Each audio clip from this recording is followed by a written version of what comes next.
संत लोग जब पहुंचे, संत लोग पहुंच गए कहां? ब्रह्मा जी के पास। महाराज के इस कलयुग से बड़े दुखी हो गए हैं ना। कलयुग चारों तरफ से घेर रहा है, चारों तरफ से पापाचार बढ़ने लगे। हम साधना कैसे करें, तपस्या कैसे करें? क्या हम तो भगवान के हो गए, हमें तो कोई मतलब नहीं है, लेकिन फिर भी ये कलयुग बाधा पैदा करता है। तो ब्रह्मा जी ने उनको चक्र देकर के कहा था, जहां जाकर के इस चक्र की नेमी क्षीण हो जाए, उस स्थान के 2 योजन, या यूं कहो कि आप आज की भाषा में यदि समझोगे तो 200 किलोमीटर के दायरे में कलयुग का प्रवेश नहीं होगा। और जब ऋषि लोग लेकर के जा रहे थे तो उसी स्थान पर जो है वो नेमी क्षीण हो गई, तो नैमिषारण्य तीर्थ उसका स्थान का नाम पड़ गया। और वहाँ बड़े बड़े संत रहते हैं, वहाँ ऋषि रहते हैं। अच्छा, ऋषि किसे कहते हैं? ऋषि, ऋषि आप लोग भी ऋषि हैं, आपने रंगीन कपड़े पहन रखे, कोई बात नहीं है, पर आप भी ऋषि हैं। ऋषि का अर्थ है रिसर्च करना। अपने जीवन में जो रिसर्च करता है, खुद की रिसर्च करता है, खुद की जांच करता है, खुद का अवलोकन करता है, मैं कौन हूं, कहां से आया हूं, क्या मुझे करना है और कहां मुझे जाना है। बोलो बोलो। जो स्वयं का अवलोकन करे उसे ऋषि कहते हैं। और ऋषि बैठे हैं, कोई आए, कोई हमें भगवान की प्राप्ति करा दे, नमो नारायण बोलो, जो ईश्वर की प्राप्ति करा दे। उसी समय सूत जी महाराज का आगमन हो गया। अच्छा, सूत जी कौन है? सूत जी तो अग्नि से प्रकट हुए हैं और वेद व्यास जी के श्रेष्ठ शिष्य हैं सूत जी महाराज, जिन्होंने सारे सदग्रंथ जिनके कंठस्थ हैं। ऐसे सूत जी महाराज का जब पदार्पण हुआ तो सूत जी महाराज के चरणों में प्रणाम करके ऋषियों ने कहा, हे गुरुदेव, आज हमें ऐसी कथा सुनाओ, ऐसी कथा सुनाओ कि कृष्ण प्राप्ति करम शाश्वतम तदद्दुना। ऐसी कथा सुनने का मन है जिससे कृष्ण की प्राप्ति हो जाए, ईश्वर की प्राप्ति हो जाए, परमात्मा की प्राप्ति हो जाए। अच्छा, आप लोग कथा सुनने क्यों आए? यहां से धन मिलने वाला नहीं है, यहां से आपको कुछ कोठी बंगला कार अटारी गटारी नहीं मिलने वाली है। बोले, और यहां अगर कथा में आए हो तो एक ही काम सबसे बड़ा है, क्या? वो भगवत प्राप्ति, कृष्ण की प्राप्ति, ईश्वर की प्राप्ति। हाँ, और जो कृष्ण प्राप्ति की चाह लेकर के कथा में बैठा है, बोल बोलो, हाँ, उसी का यहां पर बैठना ज्यादा सार्थक है। सबके लिए कल्याणकारी है कथा, पर सबसे ज्यादा कल्याणकारी किसके लिए है? जो ईश्वर की प्राप्ति के उद्देश्य से लेकर के कथा में बैठा है। नमो नारायण। हाँ, अच्छा, अगर साधारण, अगर कोई महान पुरुष, कोई ज्ञानी पुरुष, कोई साधक पुरुष, कोई विद्वान आपके घर आ जाए तो क्या पूछोगे? संसार की चीजें पूछेंगे लोग। हाँ जी, बेटे की नौकरी लगेगी नहीं लगेगी, बेटे की बहू चाहे विवाह हो जाए, बस एक पोता और हो जाए। हाँ जी, बताइए हमारी जो है वो मकान बनेगा कि नहीं बनेगा, गाड़ी आएगी कि नहीं आएगी। अब सोच तो रहे हैं गाड़ी लेना, नौकरी लगेगी कि नहीं लगेगी। संसार की बातें हम पूछते हैं, पर किसी से ये नहीं पूछते हैं कि महाराज हमें ये बताओ कि भगवान ईश्वर की प्राप्ति कैसे हो जाए, हमें परमात्मा कैसे मिले।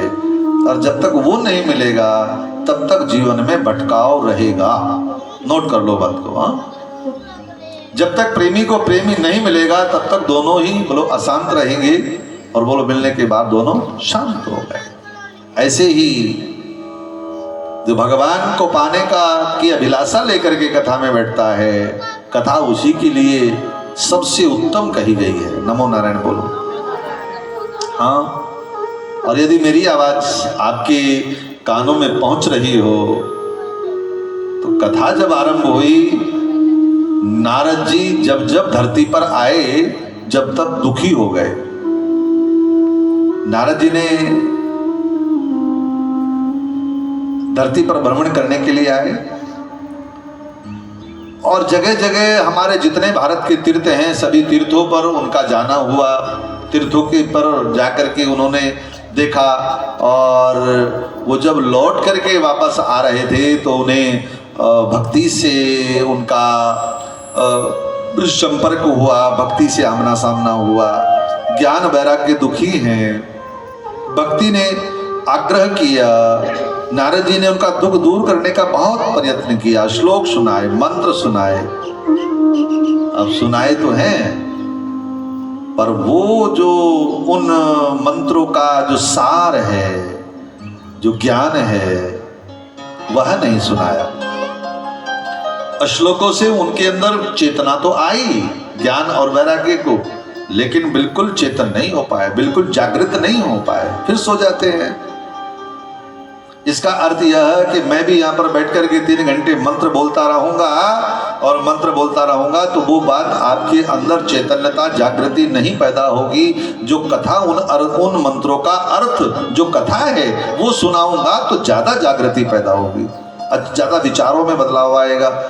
हाँ, हमारे चिंतन में परिवर्तन होगा, हमारी सोच में परिवर्तन होगा, हमारे आचरण में परिवर्तन होगा, हमारे चरित्र में परिवर्तन होगा, ये सब होगा। नारद जी जब वापस लौट करके गए, जा रहे थे तो रास्ते में कौन मिले? सनक सनंदन सनत कुमार, 4 ब्रह्म ऋषियों ने जब नारद जी से को देखा तो भौचक्का रह गए, देख करके आश्चर्यचकित रह गए। जो देव ऋषि नारद हर समय प्रसन्न रहते थे, हर समय मंद मंद मुस्कुराते हुए श्रीमन नारायण नारायण का जाप करते हुए विचरण कर रहे हैं,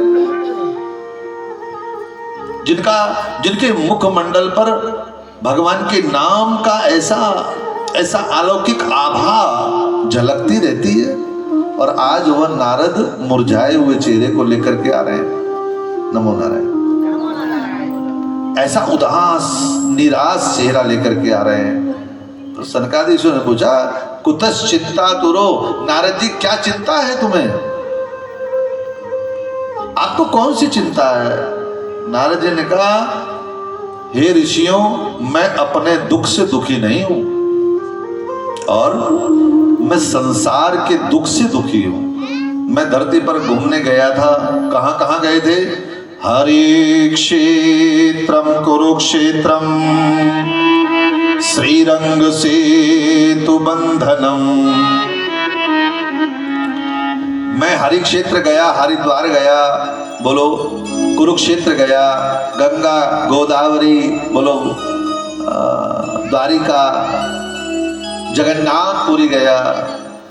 मैं आशुतोष भगवान शिव के चरणों में केदारनाथ गया, मैं बद्रीनाथ गया, मैं संतों के आश्रमों में भी गया, पर मुझे कहीं शांति दिखाई नहीं दी।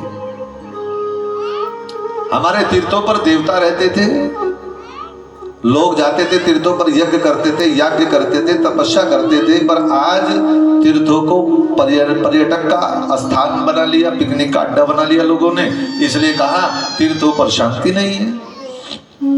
अच्छा, मैं फिर गृहस्थियों के यहाँ गया तो घर घर में महाभारत हो रहा है, पति पत्नी में इतनी खींचातान है, घर घर में महाभारत हो रहा है। जो पति पत्नी का जो रिश्ता एक बहुत, जिसको सबसे अच्छा रिश्ता कहा गया है, जिसमें कभी कोई कड़वाहट नहीं होनी चाहिए, बोलो उसमें भी कड़वाहट होती दिखाई दी। हाँ, अच्छा, पति पत्नी के रिश्ते में तो कम से कम कड़वाहट होने नहीं चाहिए। हाँ जी बोलो, चेहरे पे मुस्कुराहट तो आनी चाहिए। हाँ, कम से कम पति पत्नी का रिश्ता, और रिश्तों में चलो थोड़ी बहुत ही कड़वाहट आ गई, पर पति पत्नी के रिश्ते में एक हमारा परिचित था एक हमारा परिचित था, तो वो पति पत्नी जब आपस में लड़ते थे ना, कभी भी लड़ाई होती थी उनकी, तो वो एक दूसरे से नाराज होकर के 2-2 महीने नहीं बोलते थे। 2-2 महीने, आप देखो, कल्पना करो, 2 महीने पति पत्नी आपस में। अब आप कहेंगे घर में कैसे चलता था? ऐसा चलता था कि वो उसके बेटे का नाम था रिंकू, तो यदि कोई काम होता था तो वो कहती थी, रिंकू भाई कहाँ गया तू, ऐसा कर, किसी को दरवाजा बंद करना हो तो बंद कर दो। तो रिंकू का पापा कहता था, रिंकू दरवाजा मैंने बंद कर दिया है, कोई चिंता ना करो। और बीच में रिंकू आ जाता था। अच्छा, जब वो बाबूजी तैयार सुबह को कपड़े चाहिए थे तो वो कहता, रिंकू भाई हम नहा लिए, हमें कपड़े किसी को देने हो तो दे दो। पत्नी ने कहा, जी वो किवाड़ के पीछे टंगे हुए हैं, किसी को लेने हो तो ले लो। अब वो जब नाश्ता तैयार हो गया, उसने कहा, महाराज भाई हम ड्यूटी जा रहे हैं, रिंकू किसी को नाश्ता देना हो तो दे दो। अब पत्नी ने कहा, अभी ला रही हूँ, ये रखा है, किसी को खाना हो तो खा लो, किसी को जूते देने हो तो दे दो। वो कहती है कि रिंकू किसी को लेने हो तो ले लो। अब वो रिंकू बेचारा बीच में, रिंकू वहाँ है भी नहीं, रिंकू को बीच में लेकर के वो अपना व्यवहार करते थे। तो तात्पर्य कहने का यह है कि मेरी भाई बहनों, हमें अब ऐसा नहीं करना चाहिए। ठीक है, कोई बात हो गई तो इतने दिन तक इस प्रकार का व्यवहार, क्योंकि छोटी सी जिंदगानी है, इसमें तो कम से कम बात से प्रेम होना ही चाहिए। नारद जी ने कहा, मैं घर घर में देखा है कि चलती है नई बहू की, माता पिता की सलाह नहीं लेते, परामर्श नहीं लेते। तो ऋषियों ने कहा, भाई नारद जी ये तो कोई बड़ी कोई बात नहीं है, चलनी तो बहू की चाहिए, पर जब कोई बड़ा कार्य करो तो अपने घर के जो बड़े हैं उनका परामर्श लो। एक बात तो यहां माननी चाहिए, माने तो बेटी को लालन पालन करके विवाह करके कन्यादान करके फ्री हो गई, भेज दिया ससुराल। लेकिन ससुराल में जो सास है ना, उसने जिंदगी भर की पाई पाई जोड़ करके केवल बहू को ही देनी है। बेटी को थोड़ा सा धन लगाया, विदा कर दिया, पर बेटे के लिए जो बहू लाई है ना, अपने घर अपनी संपत्ति का वारिस बना देती है उसे, और अपने पास जो भी कुछ है सब बहू को सौंप दे देती है। ले बहू आज से सब कुछ तेरा। अरे जिसने इतना कुछ सौंप दिया हो तो क्या उसकी सलाह, उसका परामर्श नहीं लेना? क्या उसको आदर सम्मान नहीं देना? क्या उसका एक मान नहीं बढ़ाना? हाँ, जरा सी बात होगी, सास उनकी सलाह न लेकर के ससुराल पक्ष की सलाह ली जाएगी। ससुराल पक्ष साले की, मतलब ससुराल, देखो वो बहू अपने मायके वालों की ससुराल की सलाह ले रही है। मायके वालों की सलाह जिसने ली मामा की, दुर्योधन ने, तो जानते हो क्या हुआ? महाभारत हो गया। शकुनी की सलाह ने पूरे परिवार को छिंद भिंद कर दिया। इसलिए वहां से तो विदा होकर के आ गए। अब तो यही मेरा घर है, इसमें मेरे जो सास यही मेरे माँ बाप है, यही मेरा परिवार है, इससे कुशल व्यवहार हो। नारद जी ने कहा, मैं घर घर में जा रहा हूँ, गया तो मैंने देखा शांति नहीं है। फिर बोलो नमो नारायण, शांति नहीं है। तो महाराज मैंने देखा है, घर घर में मैं गया, परिवार में एकता समाप्त तो होती दिखाई दे रही है, कहीं सद्भावना नहीं है, एकता नहीं है। आज दो भाई का परिवार एक घर में रहना बड़ा मुश्किल मैंने देखा धरती पर। देखो साधारण जानवर जो है, साधारण जानवर, अच्छा कुत्ता है गली में आपकी, उसको पत्थर मारो तो क्या होगा? भाग जाएगा? बोलो हाँ, भाग जाएगा, चिल्लाएगा, चला जाएगा, गिर जाएगा, कुछ भी हो जाएगा।